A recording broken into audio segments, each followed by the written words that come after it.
गुरुर्ब्रह्मा गुरुर्विष्णु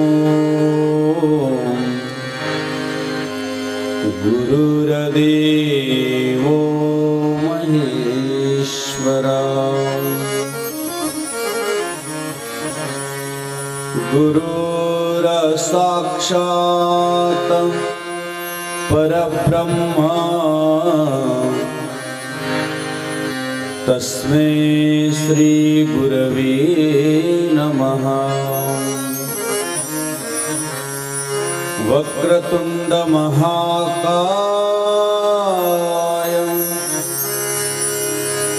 सूर्यकोटि समप्रभा निर्विघ्नं कुरु मे देव सर्वकार्येषु सर्वदा। ब्रह्मानन्दं परमसुखदं केवलं ज्ञानमूर्ति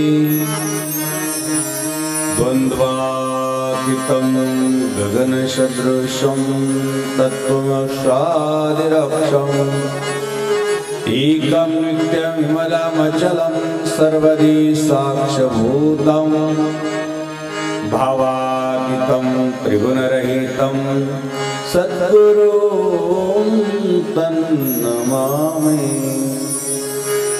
कैलासराना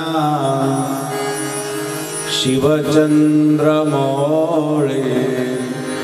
फणींद्रमाथा मुकुटी जळाले कारुण्य सिंधु भवदुःखहारी तुझवीन शंभो मदकोनतारी। सर्वमंगलमांगल्ये शिवे सर्वार्थसाधिके शरण्ये त्र्यंबके गौरी नारायणी नमस्तुते। कर्पूर गौरम करुणावतारम संसार सारम भुजगेन्द्रहारम सदा वसन्तं हृदयारविन्दे भवं भवानी सहितं नमामि।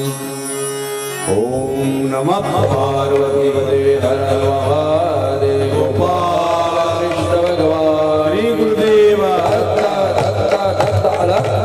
सद्गुरु जनार्दन स्वामी महाराज की करुणेश्वर भगवान महाराज सब संतन की सनातन धर्म की संकट मोचन बोलो नर्मदा मैया हर हर महादेव। 2 मिनिटे या ठिकाणी भजन करू। 15 ते 20 मिनिटे या ठिकाणी आपल्याला अजून बसायचं आहे। स्वामीजींनी अतिशय ज्ञानाचा वर्षाव आपल्यावरती केलेला आहे। विशेषतः स्वामी राजेश्वरानंदगिरीजी महाराज राष्ट्रीय संत सुरक्षा परिषदेचे ते अध्यक्ष आहे। त्यांचं आपण टाळ्याच्या गजरात स्वागत करूया। महाराजांनी आशीर्वचन दिलं, त्यात ज्ञान भक्ती वैराग्याचंही आपल्याला अतिशय सुंदर सुरदासाचं अंतरंग दर्शन करून कसं घडून आपल्याला त्यांनी त्या वाणीतून त्यांच्या पवित्र ज्ञानगंगेतून तुम्ही आस्वाद घेतला, स्वाद घेतला। अशा महान विभूतींचं आज आपल्याला दर्शन होत आहे। विशेषतः ज्यांच्यामुळे आपण या ठिकाणी नर्मदा माईच्या कुशीमध्ये आलो। आपण ज्या नर्मदा माईकडे नुसतं बघितलं, स्पर्श झाला, आपल्याला जसा आपल्या आईचा स्पर्श होतो तसा हा नर्मदा माईचा स्पर्श आहे। विशेष म्हणजे डोळ्याने जरी पाहिलं नुसतं असं आईचा असा स्पर्श लेकराला झाल्यानंतर जी अनुभूती आपल्याला या ठिकाणी येते ते स्थान गरुडेश्वर महादेव मंदिर आहे। अशा पवित्र स्थानावरती टेंभी महाराज आदरणीय वंदनीय पूजनीय त्यांचे जे समाधी स्थान आहे जवळजवळ 13 वर्ष 13 महिने या ठिकाणी ते राहिले। आमचे ज्यावेळेस आम्ही इकडे निघालो आदरणीय वंदनीय पूजनीय योगीराज वैरागी वितरागी त्यागी महात्मा बाबाजींच्या परिवारातील स्वामी माधवगिरीजी महाराज सहज आम्ही त्यांना म्हणलं आम्ही गरुडेश्वरला चाललो बाबा। एवढा आनंद झाला त्यांना, एवढा आनंद झाला तुम्हाला सांगतो की बाबा, कारण ते अनुभूतीचे महात्मा आहे। त्यांनी प्रत्यक्ष अंतरंगातून जसं आता सुरदासांचं महात्म्य महाराज सांगत होते मारुतीरायाचं प्रत्यक्ष दर्शन घेतलेलं आहे। गुरुदेव दत्तात्रयांचं त्यांनी प्रत्यक्ष दर्शन घेतलेलं आहे। आम्हाला आता त्यांनी पिठापूरला जायला सांगितलं होतं, बाबा मला नाही जाता येणार परंतु तुम्ही जाऊन या। आत्ताच भगवान दत्तात्रयाच्या पवित्र स्थानावरून आम्ही जाऊन आलो। श्रीपाद वल्लभ एवढं सुंदर आणि एवढं अनुभूतीचं स्थान आणि तिकडनं दर्शन झालं आणि त्यांना म्हणलं आम्ही चाललो गरुडेश्वराला। इतकं भरून आलं त्यांना, कारण नेमामध्ये त्यागामध्ये तीळ मात्र सुद्धा कमतरता नाही। अशा महात्म्यांची जी अनुभूती आपल्याला त्यांनी सांगितलं, थोडी माहिती पण सांगितली होती पण त्यावेळेस आम्हाला लक्षात आलं नाही ते, कारण मौन आहे त्यांना आणि पाठीवर लिहून दिलं। पण इथं आल्यावर कळालं की काय महत्त्व आहे ते तुम्हाला आजच्या या प्रवचनात सांगेल। परंतु 2 मिनिटं भजन करावं लागेल, कारण आपल्याला माहिती आहे ज्ञानेश्वरानंद महाराज त्यांची तपश्चर्या चालू आहे, त्यांची परिक्रमा चालू आहे। चातुर्मासाचे 4 महिने ते एका ठिकाणी थांबतात आणि चातुर्मास झाला की ते परिक्रमाला सुरुवात करतात। खरं सांगू एवढी म्हणजे परिक्रमा करीत असताना एवढा मोठा यज्ञ करणं, विशेष म्हणजे लिंगार्चनाचे एवढं सुंदर ते आपण बघितलं, शिवपुरी गुरूंनी ते करून घेतलं तुमच्याकडून आणि बाबांच्या आज्ञेनं ज्ञानेश्वरानंद महाराजांच्या आज्ञेनं बाबा डोळ्याचे पार न फिटल असं तुम्ही कार्य केलं। खरंच मनापासून तुमचं धन्यवाद आहे। अशा ठिकाणी बाहेर येऊन एवढं मोठं कार्य उभा करणं,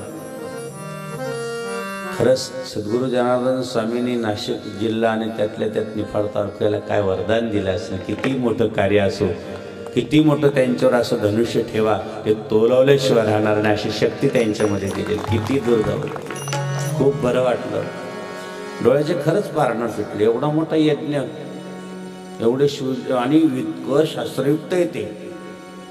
आपण असे हे नाही करायचे ना केलं की असे शिवलिंग केलं, नाही नाही ते पण एवढं शास्त्रयुक्त पाहून त्या गुरूंना म्हणलं गुरु हे कसं, म्हणजे बाबा आता काय सांगावं म्हणलं। आणि माऊलीला पण ते आवडतं, ते तिथंच बसलेलं असतात। विशेष आहे ते 1 मिनिटं हलत नाही, आणि त्याग आहे, चांगली गोष्ट आहे। आणि बाबाजींच्या कार्यात एवढं परिक्रमा करून तपश्चर्या करून आईचं माईचं जगदंबा नर्मदा माईचं दर्शन होत आहे। आणि ही परिक्रमा अजून याच्यापर्यंत चालली आहे जिथं आईचा उगम आहे अमरकंठ, आणि नंतर आपण येणार आहोत अगदी पवित्र स्थानावर ओंकारेश्वरला। म्हणून सर्वांनी भजन करायचं आहे, सर्वांनी आनंदाने। हर हर महादेव शंभो काशी विश्वनाथ गंगे, हर हर महादेव शंभो काशी विश्वनाथ गंगे, हर हर महादेव शंभो काशी विश्वनाथ गंगे, हर हर महादेव शंभो काशी विश्वनाथ गंगे, काशी विश्वनाथ गंगे, काशी विश्वनाथ गंगे, काशी अमरनाथ गंगे, काशी अमरनाथ गंगे, महादेव शंभो काशी विश्वनाथ गंगे, महादेव शंभो काशी विश्वनाथ गंगे, जनार्दन जनार्दन जनार्दन जनार्दन जनार्दन जनार्दन सद्गुरु स्वामी जनार्दन जनार्दन सर्वांनी टाळी सद्गुरु स्वामी जनार्दन सद्गुरु स्वामी जनार्दन सद्गुरु स्वामी जनार्दन सद्गुरु स्वामी जनार्दन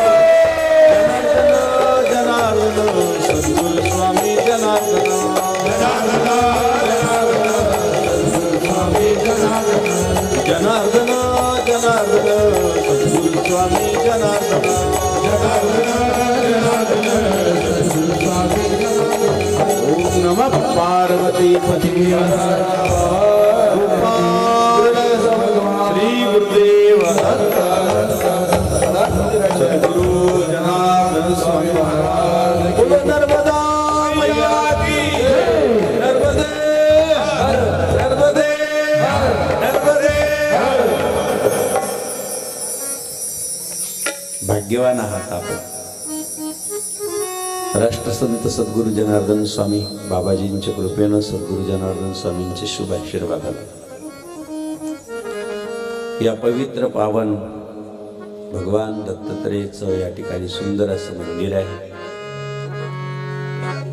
हरिभक्तपरायण महान युवती महान संत टेंभी महाराज यांची समाधी स्थळ आहे, नर्मदामयी आहे आणि विशेष म्हणजे सर्व संतगण या ठिकाणी उपस्थित आहे। सर्व संतगणांना टाळ्याच्या गजरात स्वागत करायचं आहे। हरिभक्तपरायण महाराज काय ना निवृत्ती महाराज त्यांचे टाळ्याच्या गजरात स्वागत आहे। खूप संत महंत आलेले आहेत व्यासपीठावर। पाठीमागे आता ते दत्त भगवंताचे उपासक फार त्यांना अनुभूती आहे दत्त भगवंताची।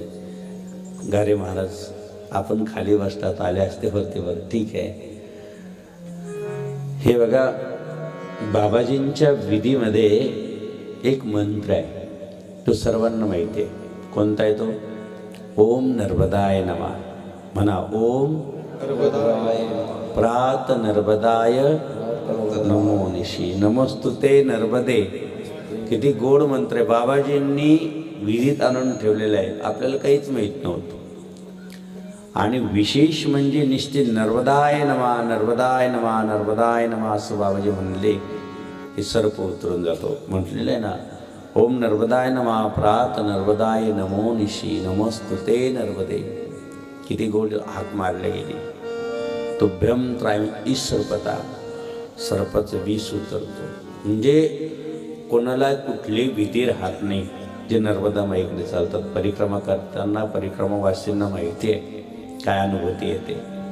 आणि बाबाजीने हा मंत्र विधीत आणला आपल्याला काहीच कळत नव्हतं। ज्यावेळेस आपण इथे येतो त्यावेळेस कळतं की बाबाजींची विधी काय असेल। एकही असा ग्रंथ नाही, एकही असा महापुराणातला श्लोक नाही किंवा गीतेतला श्लोक नाही, शिवमहापुराण असो की 18 आपलं शाही शास्त्र 18 पुराण असो त्यातला सर्व सार म्हणजेच बाबाजींची विधी। सकळ मंगळ विधी सकळ मंगळ विधी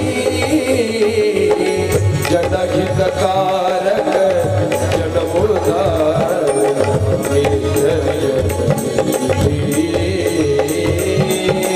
जनहितकारक जनमुदार वेळ कमी आहे फक्त आपल्याला ऐकू। त्या विधीत सर्व मंत्र आहे पण आपल्याला त्याचं ज्ञान नाही। आणि म्हणून नर्मदाय नमः नर्मदाय नमः नुसतं म्हणून बघा या ठिकाणचं महत्त्व किती मोठं आहे आल्यानंतर कळतं आपल्याला। आणि ज्या क्षेत्रावर गेलं आणि त्या क्षेत्रावर जाऊन जर आपल्याला त्या क्षेत्राचं महत्त्व नाही कळलं तर पुण्य मिळत नाही। म्हणजे तिथली माहिती कळाली पाहिजे। नुसतं गेले प्रसाद घेतला निघून आले नाही, तिथलं महात्म्य कळालं पाहिजे। लक्षात घ्या। आता इथं गरुडेश्वर नाव का आहे, का नाव पडलं हे सगळं माहिती पाहिजे। आपण ज्या गावाला गेलो त्या गंगेचं। आणि म्हणून गजासूर नावाचा राक्षस होता इथं, ही कथा ऐका पहिले, मग बाकीचं आपण ऐकू. आणि गजासूर नावाचा ही जी आहे ही भूमी म्हणजे देव लोक तपश्चर्या करण्याची भूमी आहे. संत लोक तपश्चर्या ह्या ठिकाणी करीत होते. या भूमीत काय करायचे, सर्व देव येऊन इथं तपश्चर्या करायचे आणि संत लोक इथं तपश्चर्या करायचे. परंतु तपश्चर्या करताना गजासूर हा नावाचा राक्षस अडथळा आणायचा. म्हणून भगवान विष्णू भगवंत इथून चालले. आज बाबांनी सांगितलं की जी एकादशी आहे, आज पंढरपुराला लाखो आपले वारकरी, किती गर्दी त्या ठिकाणी झाली असेल. आज देव उठताय.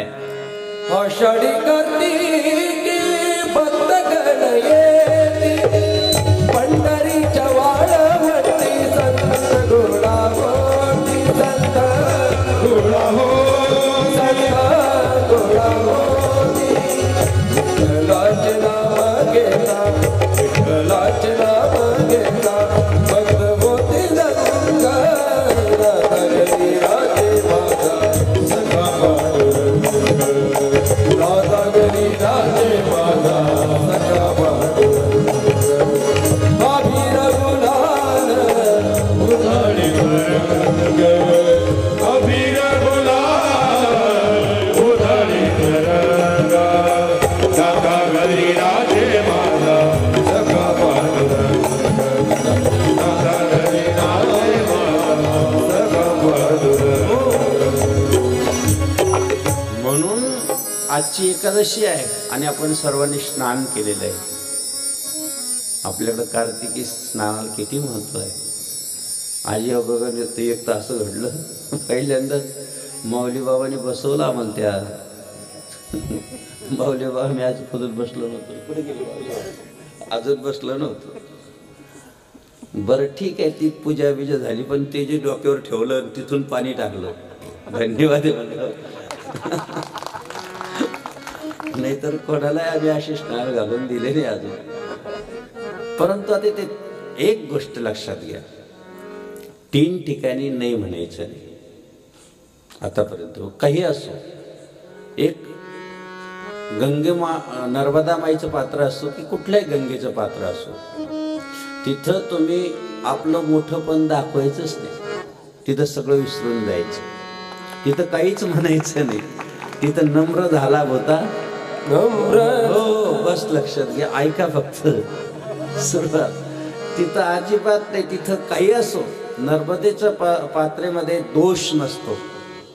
तिथं तुम्ही कोणी अंगावर पाणी टाकलं तरी त्याचा दोष लागत.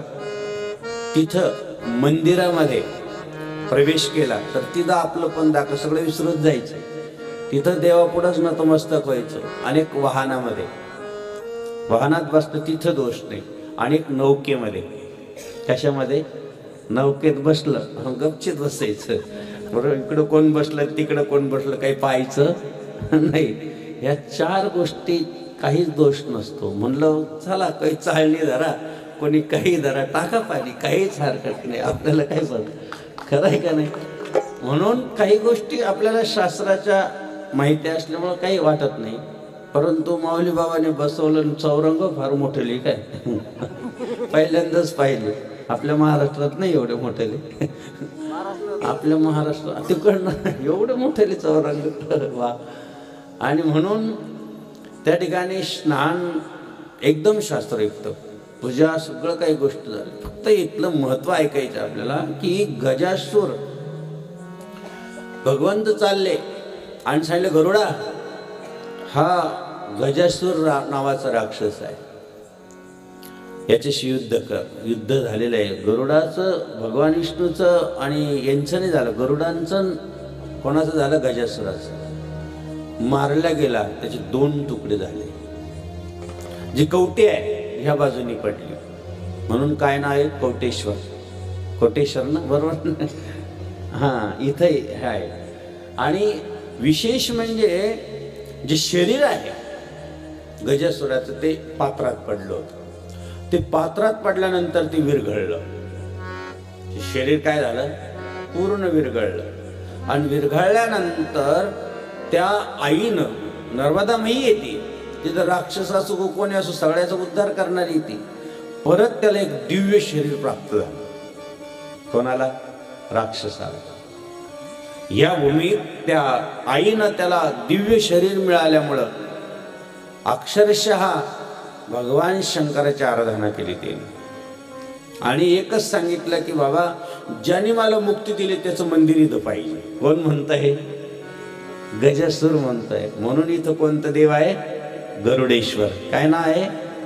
केलं का दर्शन? गरुडेश्वराचं दर्शन. आणि गरुडेश्वराचं दर्शन झालं, या ठिकाणी झालंच पाहिजे. आल्यानंतर असं सांगितलं जातं की शिवरात्रीच्या दिवशी, दर महिन्याची शिवरात्र, ह्या दिवशी गरुडेश्वराचं पूजन करणं सर्व पातकाची होळी होऊन जाते. महाशिवरात्र तर असते 12 महिन्यांनी, पण शिवरात्रीच्या दिवशी अति महत्व आहे. दोन्ही देवाला जायला पाहिजे आणि तिथं नमस्कार करायला पाहिजे. आपण तर भाग्यवान आहात की आपल्याला ती संधी माऊलीने मिळवून दिली. किती मोठे भाग्यवान आहात. ज्ञानेश्वरानंद बाबांनी ही फार मोठी संधी दिली तुम्हाला. तुमचं काहीतरी जन्माचं पुण्य आहे. आणि म्हणून ज्यावेळेस आपण इथं आलो, गरुडेश्वराचं महत्त्व फार गोड आहे. अजून 2 मिनिटात. परंतु आमचे शुल्पानी इथं आहे ना, शुल्पानी आपलं फार मोठं आहे.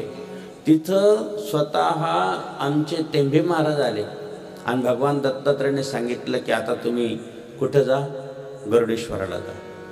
परंतु पलीकडच्या बाजूने उभा राहिले ते. आणि पलीकडच्या बाजूने उभा राहिल्यानंतर एक भिल नावाचा कोणीतरी असा त्यांच्या संग पलीकडच्या तीरापर्यंत घेऊन आला. त्यांना घेऊन आल्यानंतर त्यांनी डोळे झाकले. अरे हा तर दिव्य पुरुष आहे, हा कोण असायला पाहिजे? असं डोळे झाकल्यानंतर मग म्हणे सांगितलं मला तुझं दर्शन पाहिजे. ते दुसरं तिसरं पण नव्हते, ते अश्वत्थामा होते. त्यांना दर्शन देऊन ते इथपर्यंत घेऊन आले होते. पलीकडच्या तीरावर घेऊन आले होते. कोण होते ते? अश्वत्थामा. अजूनही आहे इथं, याच नगरीत राहतात ते. आणि दर्शन दिल्यानंतर त्यांनी सांगितलं की माझ्या पायात खडावा नाही चालत, छत्र चालत नाही. दंडीस्वामी होते ते, परंतु काहीच चालत नव्हतं. पूर्ण भारतभर यात्रा केली पण पायात काही नव्हतं त्यांच्या. मग आता कसं काय करायचं? त्यांना ते माहिती होतं की आपल्याला याच्यामध्ये पोहून जाता येत नाही, कारण ते पोहत नव्हते. मग आता काय करायचं? नर्मदा माईला फक्त प्रार्थना केली की नर्मदा माई मला तिकडे यायचं आहे. आणि नर्मदा माईनं प्रत्यक्ष वाट दिली. ते टेंबे स्वामी इथं आले, वाट दिली, दर्शन दिलं. लक्षात घ्या, हा रस्ता आहे. इथं आले ते. इथं बसल्यानंतर एक नाविक पूजा करत होता आणि त्याची श्रद्धा होती बाबांवरती, स्वामींवरती. आणि श्रद्धा असल्यामुळे त्यांनी काय केलं, एक दिवस सांगितलं बाबा तुमचं काहीतरी मला आठवण द्या, तुमची आठवण मला पाहिजे. त्यांनी सांगितलं माझ्या पायात मी काही घालत नाही, परंतु एक काम कर, नर्मदा माईमधून एक थोडासा काहीतरी घेऊन ये. ती शिळा घेऊन आले आणि शिळावरती त्याने असे दोन्ही पाय ठेवले. ते जवळजवळ ध्यान लागलं तर 20 घंटे ध्यानच लागून गेलं त्याला. बरोबर आहे ना? आणि ते पाय जे आहे, 2 पाय त्यावर उमटले. ते निर्गुण पादुका प्रत्यक्ष त्या नाविकाला दिली. त्याने आयुष्यभर त्याचं खूप कल्याण झालं. परंतु आमचे स्वामी ज्यावेळेस गेले त्यांना वाटलं आता जीर्ण शरीर झालं, आपण सोडायचं आहे. मग ही मूर्ती आपल्या संग दररोज बोलते, भगवान दत्तात्रयाची. आपण दररोज हिची पूजा करतो, आपल्याला मार्गदर्शन करते. पण ही मूर्ती आता आपण कुठं जाऊ द्यावं? नरशिवाच्या वाडीला जाऊ द्यावं किंवा मग आपल्या गंगापूरला जाऊ द्यावं. परंतु देवाने सांगितलं नाही नाही. योगेश्वर आनंद कोणीतरी महात्मा होते, त्यांना सांगितलं बाबा तुम्ही सांगा टेंबे महाराजांना की मला इथंच राहायचं आहे. भगवान स्वतः दत्तात्रयाने सांगितलं की मला इथं राहायचं आहे. तीच मूर्ती या मंदिरात बसलेली आहे. 108 वर्ष झाली. आणि मग काय त्यांनी सांगितलं आता त्यांचं जे शरीर आहे इथं शांत झालं. आणि मग ते या आपल्या नर्मदामाईमध्ये विसर्जन केलं गेलं नंतर.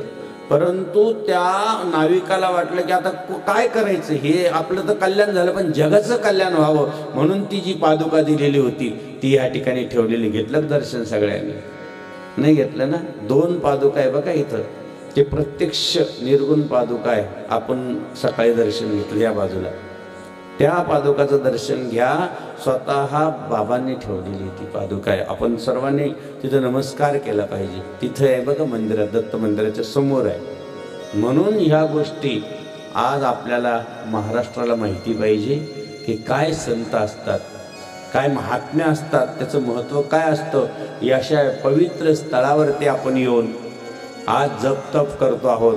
या ठिकाणी यज्ञयाग करतो आहोत. आपलं सगळ्यात मोठं भाग्य आहे की ते भाग्य आपलं उजळून देण्यासाठी इथे संत आलेले आहेत. लक्षात घ्या. आणि म्हणून विशेषतः आपलं फार मोठं भाग्य आहे. राजेश्वरानंदांनी आपल्याला इथून दिल्लीवरून ते आले. कुठून आले? दिल्लीवरून आले. आणि आल्यानंतर त्यांनी या ठिकाणी सर्व ठिकाणी दर्शन दिलं, आशीर्वाद दिला. बराच वेळ त्यांनी आपल्याला मार्गदर्शन, नवे नवे ज्ञानाचं सागर आहे ते. आणि म्हणून विशेष त्यांना, कारण जायचं पण आहे, आपण त्यांना परवानगी देऊया. तोपर्यंत भजन होईल. सर्वांनी त्यांना, महाराजांनी सुद्धा, ज्ञानानंद महाराजांनी थोडंसं 2 मिनटं त्यांचं स्वागत करून त्यांना आज्ञा द्यावी. जय जनार्दन. प्रत्येकाने तोपर्यंत एक छोटंसं नर्मदा मैयाचं तू भक्तो की तारण हारी मा नर्मदा मैया नर्मदानी जय बोल. तू भक्तो की तारण हारी मा नर्मदा मैया तुम्हारी जय बोल.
ऐकायचं ना अजून चालेल ना?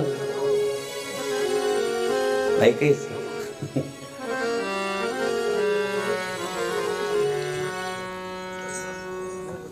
विशेष म्हणजे या ठिकाणी नर्मदा परिक्रमा कोणी कोणी केली? वा, धन्यवाद. तुम्ही पण केली. पूर्ण परिक्रमा पायी केली. वा, विशेष भाग्यवान आहात. पायी करणाऱ्याचा आनंदच वेगळा आहे. प्रत्येक क्षणाला आठवण येते. एक महात्मा होते, त्यांनी नर्मदा परिक्रमा केली. पण त्यांची अशी इच्छा होती की भगवान शंकराचं दर्शन व्हावं, प्रत्यक्ष दर्शन व्हावं. म्हणून त्यांनी पहिली प्रदक्षिणा केली, दुसरी प्रदक्षिणा केली. बरं, त्यांच्या संग थोडे नव्हते, 100-150 महात्मा होते. तिसरी प्रदक्षिणा झाली. अक्षरशः 108 प्रदक्षिणा झाल्या. किती झाल्या? त्या काळातल्या प्रदक्षिणा अवघड असतील.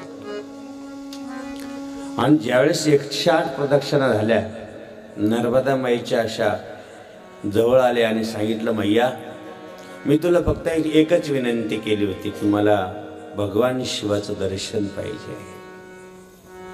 भगवंताचं मला दर्शन झालं नाही, त्याच्यामुळे मी माझा प्राण देतो. अशा खोलवर पाण्यात जाणार, रात्रीचा टाइम आहे. नर्मदाबाईने हात पकडला, अरे बाबा कुठं चालणार? म्हणे आई मला दर्शन नाही झालं. डोळ्यात पाणी आलं. 108 प्रदक्षिणा केल्या तुझ्या, तू तर प्रत्यक्ष दर्शन देते. भगवान शंकराच्या या पवित्र या तपश्चर्याच्या या घामातून तू प्रगट झालीस, मानसपुत्री आहेस. पण माझ्या तुला दर्शन होतं, पण मला दर्शन झालं नाही. नर्मदा माईने सांगितलं बाहेर या म्हणून सांगते. नर्मदा माईने त्या महात्म्याला बाहेर आणलं. सांगितलं, तुम्ही जेव्हापासून प्रदक्षिणाला निघाले होतात ना, तर तुमच्यामध्ये जो स्वयंपाक करायसाठी जो स्वयंपाकी आहे तो दुसरा तिसरा कोणी नाही, प्रत्यक्ष भगवान शिव आहे. लक्षात. खूप ऐकण्यासारखे नर्मदा परिक्रमाचा अनुभव. वेळ कमी भेटला नाही तर तुम्हाला डोळ्यात खरंच पारणं. तुमची भांडे जे घासतात, तुम्हाला दररोज खायला जे देतात, पहिल्या परिक्रमापासून तर आता 108 प्रदक्षिणा तुमच्या झाल्या. नर्मदा माईला जे जेवायला स्वयंपाकी म्हणून आहे ते तेच आहे भोले बाबा. ते पटकन आले, पाहता तर ते भांडे घाशीत होते. कोण? भगवान शिवजी. परत भ्रम झाला, अरे हे तर मी दररोज पाहतोय हा स्वयंपाकी, आता हा भांडे घासतोय. नर्मदा माईने सांगितलं, चूक करू नका, आता जान पाय धरा. पाय स्पर्श केला, माझा भोले बाबा प्रगट झाला त्या ठिकाणी. दर्शन मिळालं. कृपा करा दाती धोनी, कृपा करा दाती धोनी, कृपा करा दाती धोनी, कृपा करा दाती धोनी. ओ पाया पडे लोबराडी, पाया पडे लोबराडी, कृपा करा दाती धोनी, कृपा करा. भगवान शिवजी प्रत्यक्ष दर्शन देताना पाहिल्यानंतर सांगितलं, भोले बाबा नाही ओळखता आला आम्हाला. दररोज तुम्ही आमची भांडे घासायचे, पत्रावळे वाढून द्यायचे, तुमच्या हातून आम्हाला स्वयंपाक बनवून खाऊ घालायचे, कसं कळालं नाही. बाबांनो, दृष्टी येण्यासाठी फार कृपा लागते. आणि दृष्टीला देव दिसावा अशी इच्छा असेल तर नर्मदा माईच दृष्टी देऊ शकते. लक्षात. सविंदु सिंधु सुखला तरंग पंकरंजित, त्रिशत्रु पापदान जाति वारि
अशी नर्मदा माई आहे.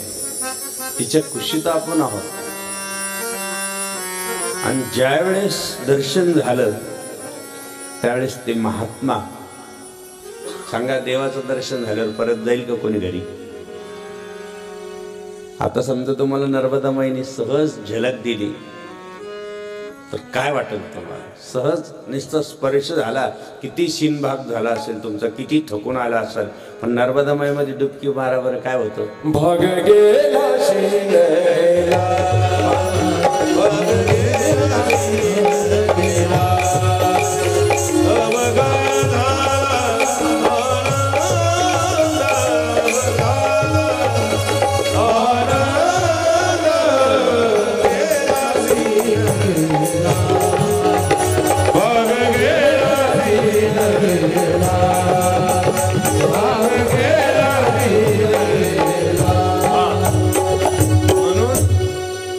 नुसतं स्पर्श झालं, स्नान झालं तरी सगळं शीण निघून जातो. पायी परिक्रमा करणाऱ्याला माहिती आहे. आणि म्हणून ज्या वेळेस त्याने ते पाहिलं, दर्शन झालं, परत आश्रमात जातील का ते? नाही. सहज जे अरण्यात निघून गेले ते म्हणजे त्यांचं नाव काय? बर्फानी बाबा. ज्या महात्म्याला दर्शन झालं, काय नाव त्यांचं? बाबा बर्फानी. असे एक एक दृष्टांत थोडं वेळ मिळाला असताना मग तुम्हाला कळालं असते नर्मदा मैया काय आहे. ज्या आपल्या गुरुमाऊलींना प्रत्यक्ष दर्शन दिलं, आपल्या बाबाजींना प्रत्यक्ष दर्शन दिलं, जसं गजानन महाराज होते तेही नर्मदा मैयाच्या दर्शनाला आले, नौकेत बसले. कशात बसले होते? नौकेत बसले. पण नौकेत बसल्यानंतर नर्मदा माईला वाटलं की हे संत आले पण मला त्यांचं दर्शन घ्यायचंय. आणि नर्मदा माईला संत फार आवडतो. नर्मदा माईचं वैशिष्ट्य आहे, ती संत आली की खळखळ खळखळ करायला लागते, छन छन छन छन करायला लागते ती. आणि म्हणून गजानन महाराज आलेले आहे. पण आता काय करायचं? असं सांगितलं जातं की त्या नौकेमध्ये असं छिद्र पडलं आणि आतमध्ये पाणी सुरू झाले यायला. सगळे घाबरले. आता बाबा पाणी आत येते. त्यांना माहित नाही की नर्मदा माता आत येते. ही फक्त कोणाला दिसत होतं? गजानन महाराजांना दिसत होतं. बाकीचे म्हणले काय काय म्हणत होते? अरे बाबा आता आपण डुबणार. बाबा बाबा बाबा बाबा. आता गेलो. बाबाला आनंद वाटत होता. आणि ज्यावेळेस नर्मदामाई आतमध्ये प्रवेश करून गेली, बाबांचा स्पर्श झाला, बाबांनी नमस्कार केला, नर्मदामाई परत निघून गेली. मग कळाले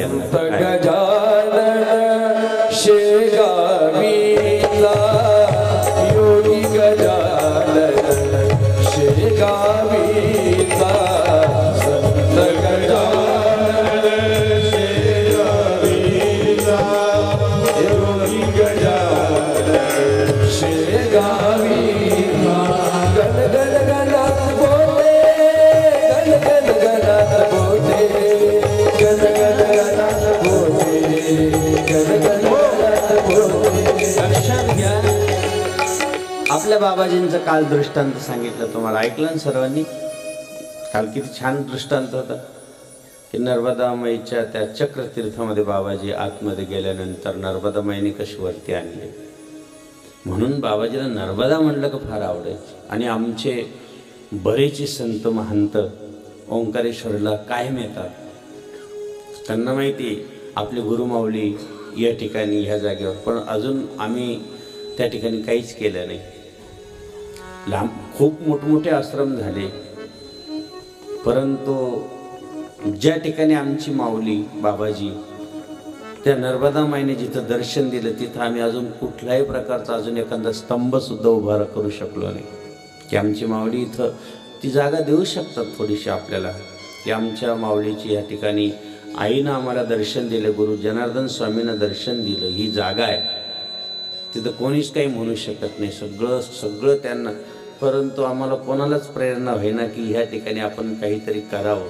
की राष्ट्रसंत सद्गुरू जगद्गुरू जनार्दन स्वामीला या ठिकाणी दर्शन दिलेलं आहे, त्या ठिकाणी आपण काहीतरी केलंच पाहिजे. लक्षात, प्रत्यक्ष दर्शन दिलेलं आहे ती जागा, तिथली आठवण आपण ठेवली पाहिजे. करोडो आपण खर्च करतो, पण सगळे मिळून जर निर्णय घेतला तर काही होऊ शकतं. बाबाजी काय होते, ज्यांना प्रत्यक्ष 3 वेळेस भगवान शंकराने दर्शन दिलं. किती वेळेस दिलं? अंधरसुलामध्ये झाली हो धोणी, भक्त मंडळ झाला मंदिर गावी, भक्त मंडळ झाला मंदिर गावी. शिव बाबाजी बोलले घरी, तुम्हाला प्रत्यक्ष दर्शन दिलं अंधरसुलामध्ये तपश्चर्या केल्यानंतर. ती एक जागा. पालखेडला पारेश्वर मंदिर जीर्णोद्धार करायचा, कोणी तयार होईना. बाबाजींनी सांगितलं, हो मी गावात येत नाही. परंतु स्वतः नंदीवर विराजमान झाले भगवान शिव, पार्वती आणि गणपती, आणि सांगितलं, बाबाजी तुमच्या याच्यासाठीच अवतार आहे आणि तुम्हाला हे पूर्ण करावं लागेल. त्यावेळेस बाबाजी आले, प्रत्यक्ष नंदीवरती दर्शन दिलं. कोणी? भगवान शिव, पार्वती आणि गणपती. तुमच्या बेटीसाठी शंकर पार्वती हो आले. संत जनार्दन बाबा देव मानवाचे झाले. संत जनार्दन बाबा देव मानवाचे झाले. तुमच्या बेटीसाठी शंकर पार्वती हो आले. संत जनार्दन बाबा तुमची कीर्ती दूर दूर, नाशिक तपोवन भक्तांचे पंढरपूर. म्हणून ज्यांना प्रत्यक्ष दर्शन झाले, नवे नवे भगवान शिवाचा अंश अवतार या भूतलावर आला, पण आपल्याला खरंच कळालं नाही. त्यांच्यामुळेच तर आपण इथे येतो, त्यांच्यामुळेच तर हे सर्व संत आज याच्यात दिसत आहे. कोणामुळं? बाबाजींमुळं. आलं लक्षात? नाहीतर बाबाजी नसते तर हे कसं काय रंगलं असतं, आम्ही हे रंगात कसं काय रंगून गेलो असतो. गुरु शिष्याचे नाते आमचा जन्मोजन्मीचा शिक्का, जन्मोजन्मीचा शिक्का. नाही कदापि तुटणार तो निर्धार आमचा पडका, तो निर्धार आमचा पडका. कमी आहे, फक्त सांगायचंय तुम्हाला. तर आज नुसतं स्पर्श करायचा आहे. शिवमहापुराण कथा काय, नर्मदा पुराण काय आहे, याच्यात जर आपल्याला स्पर्श केला तर आपल्याला फार संक्षिप्त सांगायला सुद्धा वेळ नाही, थोडंसं सुद्धा सांगायला नाही.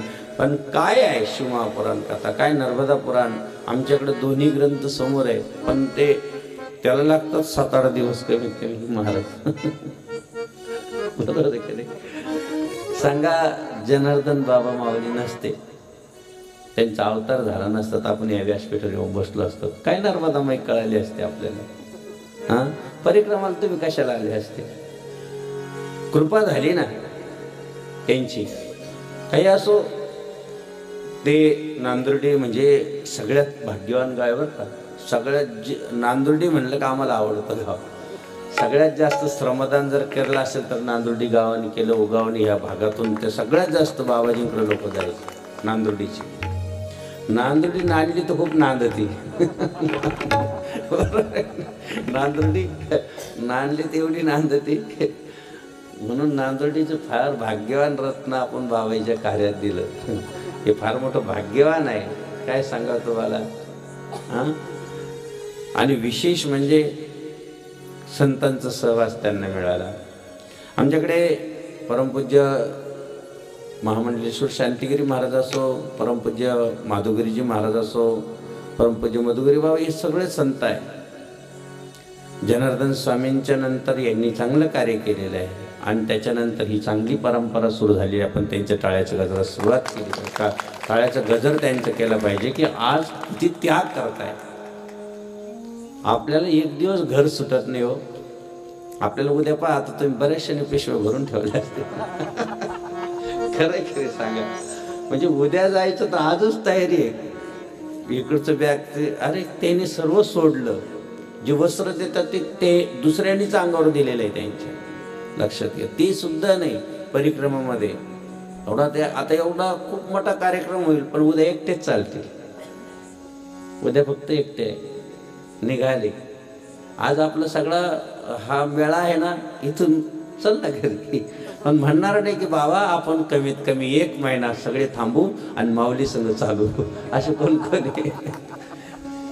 कोण कोण आहे? नाही बाबा, महाप्रसाद झाला का जाऊ द्या आम्हाला. कारण आमच्या आता बागालाही महत्वाची आहे, फवारणी मारावं लागेल. पण याच्यावर फवारणी मारली पाहिजे आणि याच्यावर जर फवारणी मारायची असेल तर ती नर्मदा मैयाच मारू शकते. चल चल रे मुसाफिर कर ले तू नर्मदा मैया की परिक्रमा, चल चल रे मुसाफिर कर ले तू नर्मदा मैया की परिक्रमा, नर्मदा मैया की परिक्रमा, नर्मदा मैया की परिक्रमा, फिर नर्मदा मैया की परिक्रमा, चल चल रे मुसाफिर कर ले नर्मदा मैया की परिक्रमा.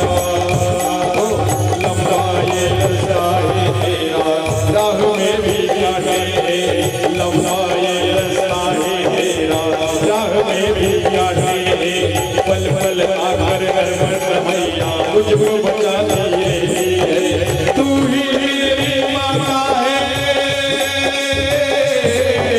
तू ही मेरी माता है, तू ही मेरा ही पिता है. चल चल रे मुसाफिर कर ले तू नर्मदा मैया की परिक्रमा, जय नर्मदे बोलो हर हर. निघाले ते अमरकंठ. बरं एकमेव आहे अशी पार पहाड चिरून निघालेली एकमेव अशी आहे. ज्यावेळेस समोर भगवान शिवजी आहे, आता इथून सुरुवात होतं आणि नर्मदा मैया काय मागते भगवान शंकरापुढं. विशेष म्हणजे सगळे युग, चारी युग नर्मदा मैया पाहते. सगळे जगातले तीर्थ एका बाजूला आहे, नर्मदा मैया एका बाजूला आहे. सगळ्या देवस्थान एका बाजूला आहे, नर्मदा मैया एका बाजूला आहे. सगळ्या जगातून तीर्थ करून आले, गंगा गोदावरी नर्मदा आपलं कृष्णा कावेरी सर्व दर्शन करून या. पण नर्मदा माईचं वेगळं आगळं महत्व दिलेलं आहे. नर्मदा माईसारखं वेगळं म्हणजे वरदानच तसं दिलं आणि मागून घेतलं तिने, हक्काने मागितलं. आपल्या बापाकडे कसं आपण हक्क करतो तसं तिने हक्काने मागितलेले काही गोष्टी काल सांगायचे राहून गेले ना. काय काय मागितलं तिने की आपल्या वडिलाला जसं हक्क करावं तिने सांगितलं, हे असं पाहिजे मला, तसं पाहिजे मला, काय पाहिजे मला. आता वेळ खूप सुंदर असं चिंतन आहे. नाईलाज होता, आमचे महाराजांना आशीर्वाद द्यायचा होता, परंतु आपण या ठिकाणी लिंगार्चनाचंही महत्त्व सांगायचं होतं बाबा. खूप काही आज म्हणजे का लिंगार्चन केलं जातं किंवा पंचकुंडात्मक यज्ञ आज या ठिकाणी आपण करतो आहोत. स्वाहा स्वाहा स्वाहा म्हणजे देवाला आज तुम्ही नर्मदा माईच्या कुशीमध्ये जेवू घातलं. कोणाचं नशीब आहे, यज्ञाला कोण कोण बसली होती इथं, भाग्यवान आहे तुम्ही स्वतः या हाताने देवाला जेवू घातलं. यज्ञाचं कुंड म्हणजे हवन कुंड म्हणजे देवाचं मुख आहे, मुखात घातलं ते पण कुठं, नर्मदा माईच्या कुशीत येऊन. किती जन्माचं पुण्य तुम्ही केलं असेल, त्याचं त्या पुण्याचं पारावर नाहीये. हे काहीतरी जन्म जन्म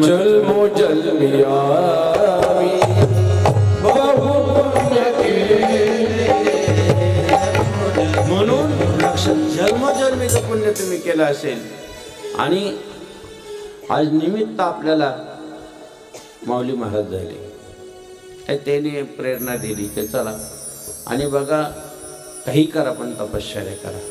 नर्मदा माईचं आज आपलं खूप मोठं भाग्य आहे की नर्मदा माईच्या कुशीत पात्रात बसून, आईच्या कुशीत बसून सगळ्याला ज्ञान अमृत आपण घेत आहात. पाठीमागं आशीर्वाद देणारी आई आहे. परिक्रमा एकदा तरी करा, नंतर गाडीत बसून तरी करा किंवा एकदा स्नान तरी करा. कारण सगळ्या युगामध्ये पवित्र जी आहे तिचं कधीही खंडन नाही आहे आणि कधीही धार खंडित होऊ शकत नाही, कधी सुकू शकत नाही. अशी कोण आहे बाबा? देवी सकल भुवन पर आप विराजित, दिश दिनानंदी मैया दिश दिनानंदी, आवत गंगा शंकर देवन रेवा शंकर, उमा भवे करती ओ भय जगदानंदी.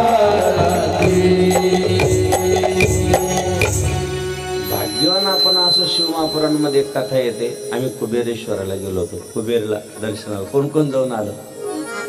कुबेर.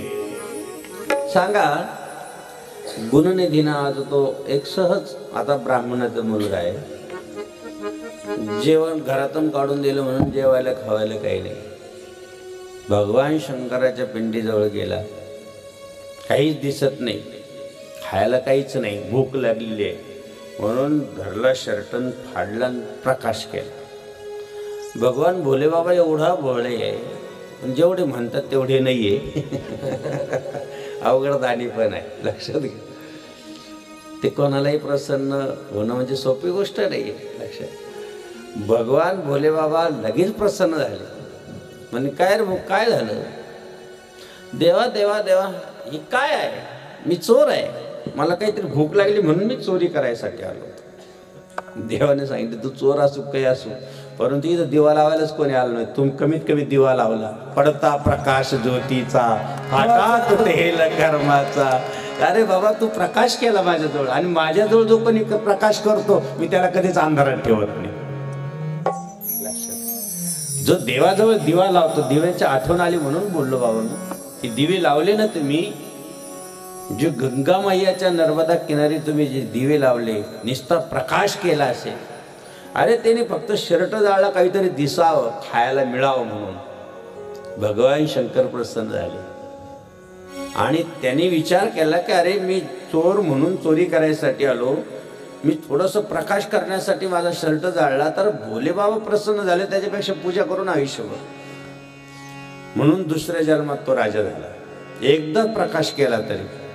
तुम्ही किती दिवसापासून दिवे लावताय? दिव्याचं महत्व सांगतो, अजून तर फार सांगायचं आहे तुम्हाला.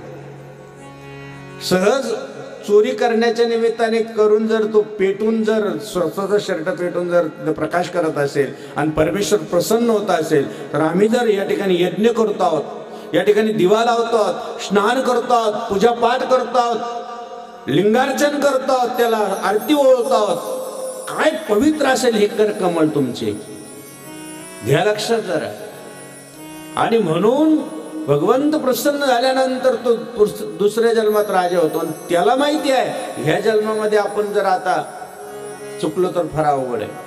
राजा असताना त्यांनी प्रत्येक गावामध्ये नंदादीपासाठी तेल दिलं आणि प्रत्येक शिवमंदिरात तेलाचा दिवा जाळला. एवढं पुण्य झालं.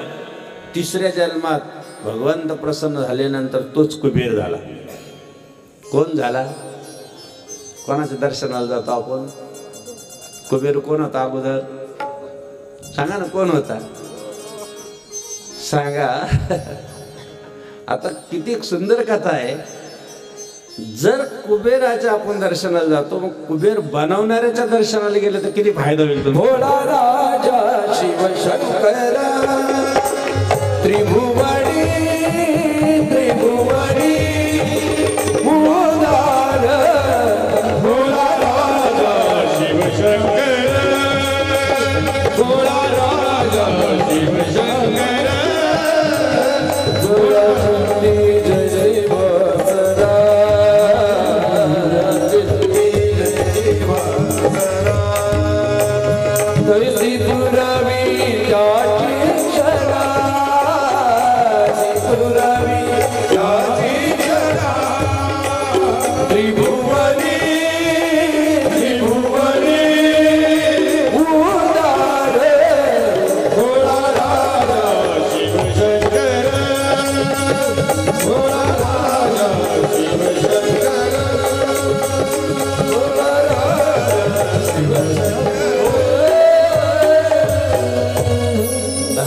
मिनिटच बोललो होतो, अर्धा एक तास होऊन गेला असेल. आणि म्हणून या ठिकाणी एवढी मोठी या नर्मदा माईच्या कुशीमध्ये सत्संगाची संधी उपलब्ध करून देणारे ज्ञानेश्वरानंद महाराज, त्यांचं परत एकदा टाळ्याच्या गजरात स्वागत करूया.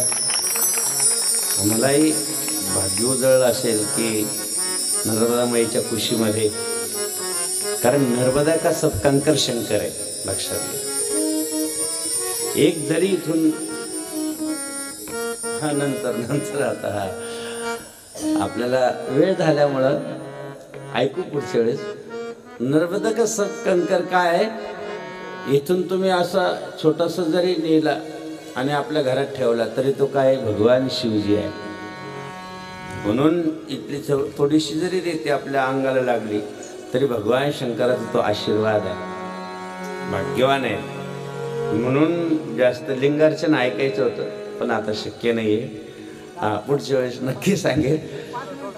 नाही असं आहे, आमचे ते माऊली महाराज सांगतील त्याचं महत्त्व काय लिंगार्चनाचं, कारण थोडं चिंतन करावं लागतं कोणत्याही गोष्टीचं. म्हणून आपण या ठिकाणी खूप मोठ्या उत्सवाने आलात. आपल्याला बाबाजींचा अखंड आशीर्वाद राहो. आपली परंपरा फार मोठी आहे. आपल्याला साक्षात भगवान शिवजीच्या रूपात बाबाजी भेटलेले आहे. बाबाजींचा अखंड आशीर्वाद आपल्यावर राहो. नर्मदा माईचं असं दर्शन घडत राहो. आमच्या महाराजांची परिक्रमा आणि परिक्रमामध्ये आईचा अखंड आणि जनुबाबांचा अखंड आशीर्वाद त्यांच्या पाठीशी राहो. विशेषतः अमरकंटकमध्ये परत चातुर्मास होतो आहे, त्यानंतर ओंकारेश्वरमध्ये होतो आहे. एक महान भक्तीचा आनंद प्रदान करणारे आणि स्वतः अनुभूती घेणारे असे महाराज आपल्याला मिळाले. त्यांच्या पाठीशी उभं राहून वेळोवेळी त्यांनी जे काही आपल्याला मार्गदर्शन केलं किंवा आपल्याला त्यांनी आमंत्रण दिलं किंवा आपल्याला त्यांनी आज्ञा केली तर आपण यावं. त्यांच्या परिक्रमामध्ये त्यांनी ठरवलं एखादा भंडारा करायचा किंवा एखाद्या ठिकाणी आपल्या सर्वांनी धावत पळत यावं आणि असंच सहकार्य सर्वांनी करावं. कारण का की आपला एक एक महात्मा फार महत्त्वाचा आहे. जनार्दन स्वामींच्या कार्यातील एक जरी महात्मा आपल्याला भेटलं तर समजून जायचं की आपल्या जीवनाचं कल्याण झालं. कोणीही महात्मा असो,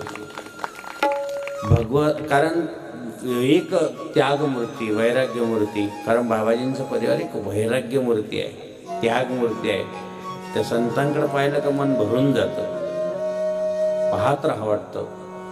कारण त्यागाचं एक सामर्थ्य सद्गुरू जनार्दन स्वामींमध्ये असल्यामुळं त्याचा तो स्पर्श, त्यांचं ते स्पंदन आपल्या शरीरामध्ये उत्पन्न होतं.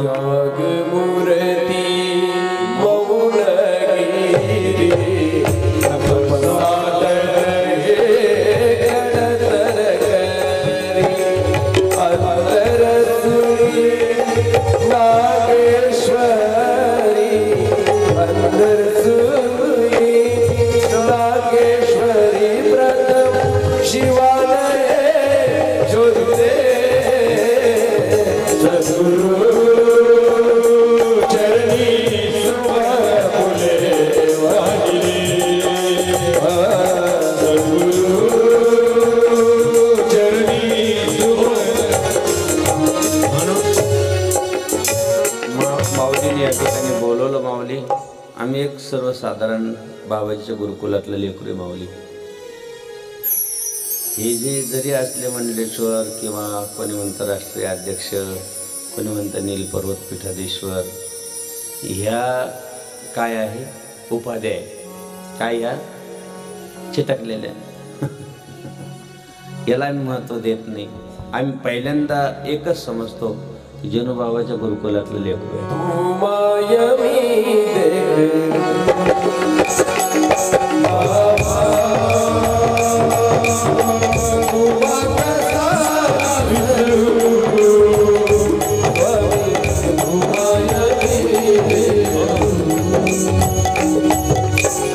भजनी मंडळाला का मोकळ्या फोटो राहिल्या पण आपल्याला टायमिंगचं बंधन नाही. आणि कारण आनंदच तेवढा आहे. बाबाजी म्हणलं का आनंद आहे, बरोबर आहे. कधी काहीच नाही, त्यांच्यामुळेच आपल्याला मिळालेलं आहे ना. या ठिकाणी जनार्दन स्वामींच्या परिवारात गेल्यानंतर मोठं लहान काहीच पाहायचं राहत नाही. कारण आम्ही सगळे या काहीचे लेकर आहोत, जनुबाबाचे.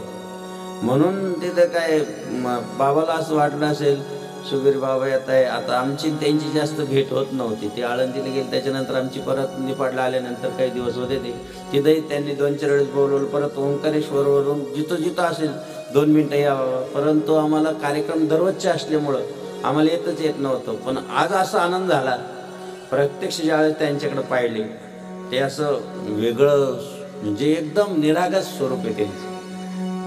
त्यांच्याकडे पाहायला निरागस येते ते एकदम. आणि नर्मदाबाईने त्यांना काहीतरी दिलेलं दिसतं, ते सांगत नाही. काला उकळ्या फोडल्या त्यावेळी बाहेर, ते फुटल्याच नाही. खरं सांग एकदम निरागस होऊन गेले. कारण तपश्चर्याने एक वेगळं स्वरूप त्यांना, खूप भाग्यवान आहे. म्हणून बाबांनो, बाबाजींच्या कार्यात हे सगळं पदविद बाजूला ठेवायचे. आणि ज्यावेळेस आपल्याला बाबाजींची सेवा मिळाली ना, तर आपण लहान होऊन सेवा केली पाहिजे. लहानपण देगा देवा, खूप छोटं व्हायचं. कुठं बसले पाहिजे, त्याला हे नाही पाहिजे. कुठे जरी म्हणले ना, कारण आमच्याकडे आमचे माऊली बारदाण्यावर बसत होते. कशात बसत होते? हो बस बंद करा. आणि म्हणून तुम्ही या ठिकाणी फार मोठा आनंद घेतला. आम्हाला सकाळी, कारण प्रदोष आहे, 2 कार्यक्रम आहे. माऊलींनी एकच विनंती करू, आम्हाला 9च्या आत आम्हाला सुट्टी द्यायची माऊली, 8, 8:30, 9च्या आत, कारण आम्हाला 9ला निघावंच लागेल. तिकडंही कार्यक्रम आहे, 2 ठिकाणचा प्रदोष आहे. म्हणून या ठिकाणी बोलवलं, खूप मोठं स्वागत केलं, सन्मान दिला.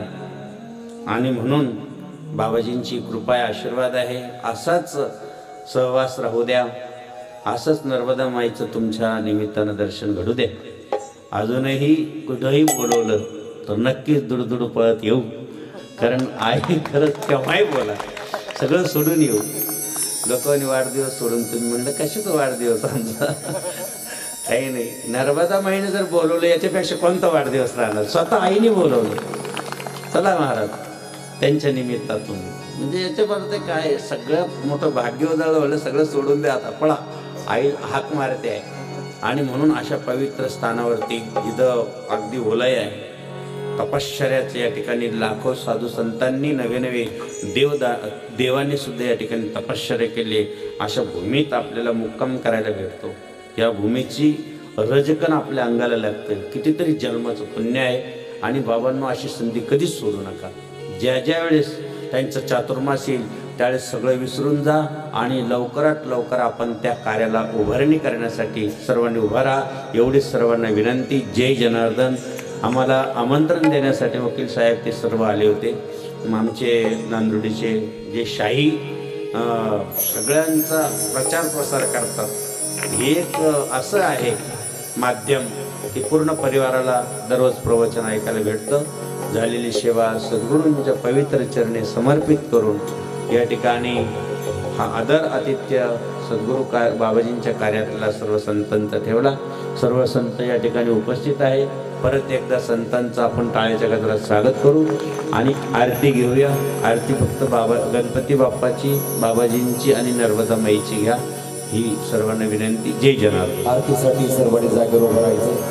ब्रह्ममुरारी सुराचित निरवल वाचित शोभित जलबलरू कविनाश कलिंग तत प्रणवामि सदा शिवलिंग देवा मुनि प्रवाकी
यथा